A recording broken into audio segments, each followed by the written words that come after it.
क्या बात है। झरत जातिया है खोपड़ी के बार धीरे धीरे, नेबी के उम्र बीती आर्मी के बीती, वाह। नेबी के उम्र बीती हाँ। आर्मी के बीती, क्या बात।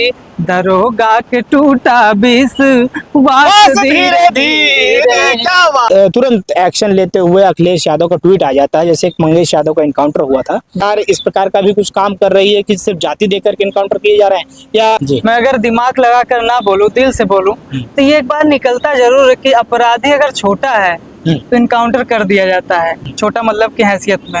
अगर बड़ा है ना तो उसका इनकाउंटर नहीं किया जाता है। इस देश में सुल्तानपुर की बात की आपने, वो एक डकैती का मामला है, और इस देश में रेपिस्ट खुलेआम घूमते मिल जाएंगे आपको, और हत्यारे खुलेआम घूमते मिल जाएंगे। तानसा हो कातिल भी उनकर होई, उनकर गवाह हो, कटघरा जनता जनार्दनवा हो, कटघरा जनता जनार्दनवा हो, जाग जाग भारत के जवान हो। शिक्षक भर्ती माँ बहुजन के खाए गए आरक्षण, शिक्षक भर्ती माँ बहुजन के खाए गए आरक्षण, पिछड़ी जाति का 27.4%, अब पर्दा फटगा कनवा बाबा के हमारे, दोनों फुटगा नया नवा बाबा के। नमस्कार दोस्तों, स्वागत है आप सबका मेरे चैनल समृद्ध भारत में। मैं श्रवण कुमार इस वक्त मौजूद हूं उत्तर प्रदेश के अमेठी में, और जैसा कि मैं बता दूं कि अमेठी काफ़ी ज़्यादा चर्चा में रहता है, चर्चा में राजनीतिक कारणों से रहता है। राजनीति में कई सारे जो प्रधानमंत्री की दावेदारी रखने वाले लोग हैं अमेठी से ही निकल के जाते हैं। अमेठी की सोहट सीट आप सब जानते हैं कि लोकसभा में कितनी ज़्यादा चर्चा बन जाता है अमेठी, जब स्मृति ईरानी और राहुल गांधी का यहाँ पे कांटे का मुकाबला हो जाता है। लेकिन इसी बीच में साहित्य की जगत की अगर हम बात करें तो अमेठी के अंदर साहित्य कलाकार भी बहुत अच्छे हैं, बहुत अनूठे हैं, जिनका इंटरव्यू बड़े से बड़े मीडिया के प्लेटफॉर्म पर इंटरव्यू दे चुके हैं। ऐसे ही हमारे साथ में आज प्रदीप जी हैं। आइए सीधा प्रदीप जी से बात करवाते हैं और जानकारी लेते हैं कि क्या इस वक्त मुद्दे चल रहे हैं और कैसे इस अमेठी के अंदर आज इनसे मुलाकात हो गई। पहले तो स्वागत है भैया आपका। बहुत बहुत धन्यवाद आपका। कैसे हैं आप? एकदम ठीक है, आप कैसे हैं? हम भी बढ़िया हैं। जिस प्रकार से देखा था हमने पिछले दिनों, आप काफ़ी ज़्यादा सुर्खियों में थे। अजीत अंजुम जी ने अपना इंटरव्यू किया था, और तमाम रविश कुमार से लगाकर तमाम जो लोग आते हैं यहाँ पर, तो आप साहित्य को अपना प्रदर्शित करते हैं। कैसा लगता है ये सब देख करके? देखिए, बहुत अच्छा लगता है। आप लोग सहयोग करते हैं, समर्थन देते हैं। यहाँ के जो बच्चे हैं वो साहित्य में रुचि दिखाते हैं, और साहित्य में रुचि दिखाते हैं तो उनको प्रमोट करने के लिए आप लोग आते हैं, तो बहुत अच्छा लगता है। बहुत बहुत धन्यवाद, बहुत बहुत आभार। तो इस वक्त की जो आप देख रहे हैं घटनाक्रम जिस प्रकार से चल रहा है देश के अंदर, तो ऐसे में साहित्य जगत का जो कि जब देश के अंदर विसंगतियां आती हैं तो साहित्य अपनी तरकश से बाढ़ छोड़ता है, तो ऐसे में आप क्या कहना चाहेंगे? देखिए, साहित्य और सिनेमा समाज का आईना होता है। बिल्कुल। साहित्य और सिनेमा लगभग वही दिखाते हैं जो समाज में होता है। तो उसी तरीके से जिस तरीके से आजकल जो घटनाएं घट रही हैं, चाहे वो मणिपुर हो, चाहे कोलकाता हो, और चाहे अमेठी हो, और चाहे पुलिस द्वारा किया जा रहा है इनकाउंटर हो, तो इस तरीके से जो साहित्यकार होते हैं वो अपनी प्रतिक्रिया गीत, गजल, पंक्तियों के माध्यम से देते हैं। तो उसी हिसाब से मैं बेरोजगारी, महंगाई और जनता के जो मुद्दे होते हैं उन सब चीजों को अपने गीत के माध्यम से, लोकगीत के माध्यम से संकलित करके आप सभी के समक्ष रखने का प्रयास करता हूं, और कोशिश करता हूं कि इस मेरे प्रयास से हो सकता है थोड़ा सा परिवर्तन आए। बस इतना सा प्रयास रहता है। बिल्कुल। बड़े साहित्य हो या साहित्य की जगत में काम करने वाले लोग हो, जब वो प्रयास करते हैं तो उसका सार्थक परिणाम निकल के ही आता है। तो ऐसे में अभी आप युवाओं के लिए, सबसे पहले तो मैं बात करूंगा कि आप युवाओं के लिए क्या सुनाना चाहेंगे? देखिए, युवाओं की जो समस्या है वो बेरोजगारी है, और बेरोजगारी में मैंने बहुत सारे गीत गाए हैं, और आप लोगों ने समर्थन भी दिया है, बढ़िया लोगों ने पसंद भी किया है। तो 2-3 गाने मेरे दिमाग में सबसे पहले वही बेरोजगारी के आते हैं। जैसे मैं सुना दीजिए, फिर दर्शक भी खुश हो जाएंगे, और जो हमारे युवा देख रहे हैं उनके अंदर भी एक ललक आएगी कि हाँ, सुना साहित्य क्षेत्र में। झरत जातिया है खोपड़ी के बार धीरे धीरे, क्या बात, बहुत बढ़िया। झरत जातिया है खोपड़ी के बार धीरे धीरे, खत्म होतिया है नौकरी के आस धीरे धीरे, क्या बात। झरत जातिया है खोपड़ी के बार धीरे धीरे, नेबी के उम्र बीती आर्मी के बीती, नेवी के उम्र बीती, हाँ। आर्मी के बीती, क्या बात। दरोगा के टूटा विष बस वास धीरे धीरे, क्या बात, बहुत बढ़िया। जातियां हैं खपड़ के बार धीरे क्या बात। धीरे। ये तो बेरोजगारी की समस्या है। हाँ। और लेकिन हमारे देश में महिला भी सुरक्षित नहीं है। हाँ। लगातार घटनाएं सामने बिल्कुल। आती रहती, कुछ रिपोर्ट बताती कि कोई ऐसा दिन नहीं जाता जिस दिन हमारे देश में रेप ना हो। रेप ना हो। उस पर मैंने 2 लाइनें लिखी हैं। बंगाल की घटना हो जाए, चाहे मणिपुर की हो जाए, तमाम जगह इस हाँ, प्रकार की तमाम देखने को- जगह, चाहे हाँ। दिल्ली में हो, बड़े बड़े बिल्कुल। शहरों में हाँ। छोटी छोटी नहीं, बड़ी बड़ी बड़ी-बड़ी घटनाएं घटनाएं हो रही है। देख, मैं सुनाता हूँ, उस पर मैंने लिखा था हाँ। कि हम चांद पर तो पहुंच गए लेकिन यहाँ पर इंसान नहीं बना पा रहे। कहना है, हाँ हाँ। हम भले चांद पर पहुंच गए पर जमी पे चलना ना आया, ओहो। रोबोट बनाने वाले को क्या बात। इंसान बनाना ना ना आया, आया। रोबोट बनाने वाले को इंसान बनाना ना आया। कहीं पे नारी को गोली मारे, कहीं उसे निर्वस्त्र करें, हाँ।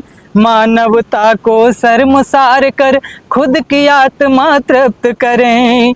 गहने कपड़े बना लिया पर लाज बचाना ना आया, क्या बात। रोबोट बनाने वाले को इंसान बनाना ना आया, रोबोट बनाने वाले को इंसान बनाना ना आया। कुछ इस प्रकार महिलाओं के साथ हमारे देश में हो रहा है। मैं सरकार से मांग करूंगा कि महिला सशक्तिकरण के लिए आप ठोस कदम उठाएं, ताकि आप लगातार काम तो कर रहे हैं लेकिन काम तो हो रहा है लेकिन घटनाएं नहीं कम हो रही हैं। तो काम भले ना हो लेकिन घटनाएं कम होनी चाहिए, ऐसा काम करिए। अच्छा, ऐसे में जब घटनाओं की जब बात आ गई है तो ऐसे में योगी सरकार, उत्तर प्रदेश की जो सरकार है, कहीं ना कहीं कहा जाता है कि अपराधियों के लिए काल है। और मैं बता दूं आपको कि जिस प्रकार से देखा जाता है कि अपराधी जो है वो योगी जी के नाम से कांपते हैं, ये तो कोई इसमें दो राय नहीं है। लेकिन इसी बीच में जब ये इनकाउंटर के सिलसिले शुरू हो जाते हैं तो जो विपक्षी हैं वो तमाम सवाल उठाते हैं कि सिर्फ यादव जाति देख करके इनकाउंटर किए जा रहे हैं। तो इस पर आप क्या सोचते हैं? देखिए, सबसे पहली बात, सीधी बात मैं कहता हूँ, जी। मैं बुलडोजर और इनकाउंटर नीति के खिलाफ हूँ। जी। अगर आप संविधान और कोर्ट को ताक पर रख करके पुलिस वाले खुद फैसला लेंगे, सरकार खुद फैसले लेगी, तो मैं इसके खिलाफ सदैव रहूंगा। क्योंकि हमारे देश में कोर्ट है, संविधान है, तो उसको भी कुछ अधिकार मिले हैं। जी। तो उसको अपने अधिकारों का उपयोग करने दीजिए। आप ही सब काम करने के लिए नहीं है। अब आप किसी विशेष प्रकरण पर आना चाहते हैं, उस पर सवाल करना चाहते हैं, तो जरूर करें।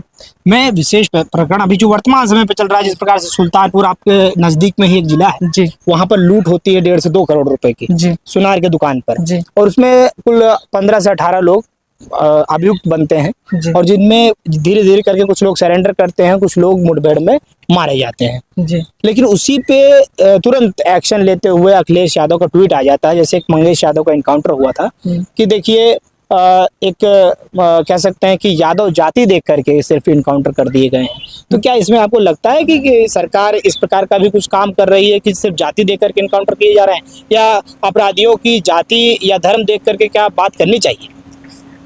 देखिए, लोगों ने सवाल किया कि एसटीएफ अपना काम सही से नहीं कर रही है। तो कहीं न कहीं दिमाग में एक बार आता जरूर है। जी। मैं अगर दिमाग लगा कर ना बोलूं, दिल से बोलूं, तो ये एक बार निकलता जरूर है कि अपराधी अगर छोटा है तो इनकाउंटर कर दिया जाता है, छोटा मतलब की हैसियत में। अगर बड़ा है ना तो उसका इनकाउंटर नहीं किया जाता है। इस देश में सुल्तानपुर की बात की आपने, वो एक डकैती का मामला है और इस देश में रेपिस्ट खुलेआम घूमते मिल जाएंगे आपको और हत्यारे खुलेआम घूमते मिल जाएंगे। तो वहां से अगर तुलना की जाए कि रेपिस्ट हत्यारों से तुलना की जाए तो कहीं ना कहीं डकैती उससे छोटा मामला है। डकैती में इनकाउंटर हो जा रहा है और रेपिस्ट और हत्यारे आसानी से घूम रहे हैं, उनको पेरोल मिल जा रही है, घूमते नजर आ रहे हैं। तो उनकी तुलना में ये लूट का मामले में इनकाउंटर करना गलत है। उनकी तुलना में, ये मैं ये नहीं कह रहा हूँ कि बिल्कुल गलत है, लेकिन अगर उनकी तुलना में कि आप रेपिस्टों को खुला घूमने दे रहे हैं तो ये तो इस हिसाब से गलत है। और पहली बात तो संविधान है हमारा, देश में कोर्ट है, उसको भी कुछ फैसला लेने दीजिए। अच्छा, इस पे कुछ साहित्य में कुछ आप दो लाइनें पंक्तियां गाने बोलना चाहते हो सरकार की, और जिस प्रकार से जो नीतियां चल रही है उससे कहीं ना कहीं समाज पे क्या गलत असर जाने वाला है, तो कुछ ऐसा कुछ पंक्तियां? देखिए इस मामले पे मैंने नहीं लिखा है, लेकिन मिलता जुलता गीत जरूर मिल हाँ। जाएगा। तो उसको मैंने इस लोकसभा चुनाव में सुनाया था, बढ़िया चला था। देखिए मैं सुनाता हूँ कि जी संकट में बाटे संविधानवा हो, जागा जागा भारत के जवान हो। हाँ संकट में बाटे संविधानवा हो, जागा जागा भारत के जवान हो। बाबा साहेब नले है फिर जन्मवा हो, वाह। जागा जागा भारत के जवान हो। संकट में बाटे संविधानवा हो, जागा जागा भारत के जवान हो। लोकतंत्र खत्म होई, हाँ, हाँ। आई तानाशाह हो। कातिल भी उनकर होई, उनकर गवाह हो। कटघरा में जनता जनार्दनवा हो, कटघरा में जनता जनार्दनवा हो। जागा जागा भारत के जवान हो, संकट में बाटे संविधानवा हो। जागा जागा भारत के जवान हो। ये जो संकट में है संविधान है, ये बड़ी तेजी से चला था, और तेजी से चलने के साथ साथ बता दूं कि इसका फायदा भी हुआ। अखिलेश यादव को 37 सीटें मिल गई उत्तर प्रदेश से। जी। अखिलेश यादव को ही नहीं, इसमें कह सकते हैं कि कांग्रेस की भी बहुत सारा खाता खुल गया। हाँ। इसमें पूरे 42 सीटें आ गई इन लोगों को मिला करके, विपक्षी पार्टी को 43। हाँ 43 सीटें आई। तो ये बताइए कि जिस प्रकार से बताया जा रहा है कि संविधान खतरे में है, लेकिन कहीं ना कहीं बीजेपी का कहना है कि इसे सिर्फ प्रोपेगेंडा बनाया गया था, ऐसा कुछ है नहीं। क्या लगता है आपको? देखिए राजनीति एक बहुत बड़ा जाल है। जी। राजनीति को समझना, राजनीति में घुसना होगा तभी उसको समझ पाएंगे। जी। जैसे विपक्ष ने मुद्दा बनाया कि संविधान खतरे में है, उसी तरीके से सत्ता पक्ष वालों ने मुद्दा बनाया था कि हिंदू खतरे में है। तो कहीं ना कहीं हिंदू प्रधानमंत्री भी है, हिंदू गृह मंत्री भी है, हिंदू रक्षा मंत्री भी है, हिंदू वित्त मंत्री भी है, हिंदू मुख्यमंत्री भी है। तो हिंदू कैसे खतरे में है? अगर संविधान की बात की जाए तो संविधान भी मुझे लगता है कोई खत्म नहीं कर पाएगा, बस उसमें चेंजेस किए जा सकते हैं। जिस प्रकार से कहा जा रहा था कि अगर उधर से आवाज आई थी ना अयोध्या की तरफ से, अगर हमारी 400 सीटें आएंगी तो हम संविधान बदल देंगे। तो कहीं ना कहीं इन सब चीजों से ये नेताओं में नहीं, जनता में सीधा प्रभाव गया है। बड़बोलेपन का। हाँ, ये बड़बोलापन है। तो जनता में जब सीधा प्रभाव जाएगा तो कहीं ना कहीं असर होगा। असर तो होगा ही ना, परिवर्तन तो आएगा ही। तो वो परिवर्तन देखने को मिला। अच्छा, ये परिवर्तन भी देखने को मिल गया। और जैसे कि आप बातें बहुत अच्छी कर रहे हैं, जिस प्रकार से आप युवा हैं और लोगों के बीच में जाते होंगे, साहित्यिक जगत में कई सारे लोग आपसे टकराते भी होंगे, मिलते भी होंगे, तो कहीं ना कहीं आपको ऐसा नहीं लगता है कि अगर जाति, जैसे उत्तर प्रदेश की सारी समस्या का जड़ देखो तो जाति आ जाती है। जाति कहीं ना कहीं हर जगह इफेक्ट कर जाती है, कि जिसके कारण से बहुत सारी प्रतिभाएं छुप जाती हैं। बहुत सारे जो लोग अपने आप को बाहर निखार कर लाना चाहते हैं, तो वो भी उसी के चक्कर में पिसा जाते हैं। देखिए क्या करते हैं उस पर मैं बात करूं तो सीधा आप उत्तर प्रदेश में 69,000 शिक्षक भर्ती हुई थी 2018 में। उस भर्ती में आरक्षण घोटाले का मामला सामने आया है। अगर संविधान में प्रावधान है कि पिछड़े वर्ग को 27% और एससी को 21%, तो उनको उनका हक मिलना चाहिए। तो इन सब मुद्दे को विपक्ष ने प्रोपेगेंडा बनाया है। उसने साबित कर दिया कि जो वर्तमान की सरकार है वो आरक्षण विरोधी है, संविधान विरोधी है। उधर से आवाज आई कि हम संविधान खत्म कर देंगे, और इधर इन्होंने करके दिखला दिया, आरक्षण के मामले में आरक्षण घोटाला किया। उत्तर प्रदेश से 69,000 शिक्षक भर्ती में सरकार ने 27% के बजाय पिछड़ी जाति को 4% आरक्षण दिया। कोर्ट ने माना और पिछड़ा वर्ग आयोग ने माना। उसके बाद सरकार ने भी माना, तो कहीं न कहीं घोटाला हुआ। तो ये संदेश गया कि हमारी जो सरकार है आरक्षण विरोधी, यानी कि संविधान विरोधी। अगर वहीं एससी वर्ग की बात करें तो 21% होता है, वहां पर 16.2% आरक्षण दिया। तो ये सबसे बड़ा मुद्दा बना। और आज भी वहां पर आप चले जाइए लखनऊ में इको गार्डन में, मुख्यमंत्री आवास के सामने, डिप्टी सीएम, जितने भी पिछड़े वर्ग के नेता, चाहे केशव प्रसाद मौर्य हो, प्रिया पटेल हो, ओम प्रकाश राजभर हो, भूपेन्द्र चौधरी हो, सबके यहाँ जा के लोग वो धरना दे रहे हैं बच्चे। तो उनका कुछ नहीं हो रहा है। अब मुझे भी फोन करते हैं, मुझे भी जानकारी देते हैं, प्रोवाइड करवा देता, मुझे पता चलता है। तो मुझे भी गीत लिखना पड़ता है। मैंने 2 लाइन लिखी कही तो सुना देता हूँ। देखिए, 2 फुट गवा नयनवा बाबा के हमरे, 2 फुट गवा नयनवा बाबा के हमरे, शिक्षक भर्ती माँ बहुजन के खाए गए आरक्षण, शिक्षक भर्ती माँ बहुजन के खाए गए आरक्षण, पिछड़ी जाति का 27 माध्यम 4%।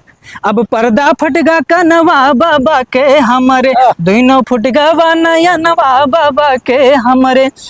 कहीं ना कहीं जो वर्तमान की सरकार है वो कुछ मुद्दे हैं वहां पर गलत है, चाहे आरक्षण का मुद्दा रहा हो, चाहे संविधान का मुद्दा रहा हो, वहां पर वो पकड़े गए हैं, धराए गए हैं, तभी ऐसी बातें हुई हैं और तभी ये जो इनका जो परिणाम अच्छा, आया ये सारी चीज ठीक है, मानता हूं मैं कि कुछ मुद्दों पे सरकार ने गलत काम किया, लेकिन कहीं ना कहीं एक चीज देखा जाए कि जो अपराध की जो गतिविधियां थी उस पे सरकार ने कुछ ना कुछ अंकुश तो लगाया है, इस पे क्या कहें? देखिए अभी हो सकता है अमेठी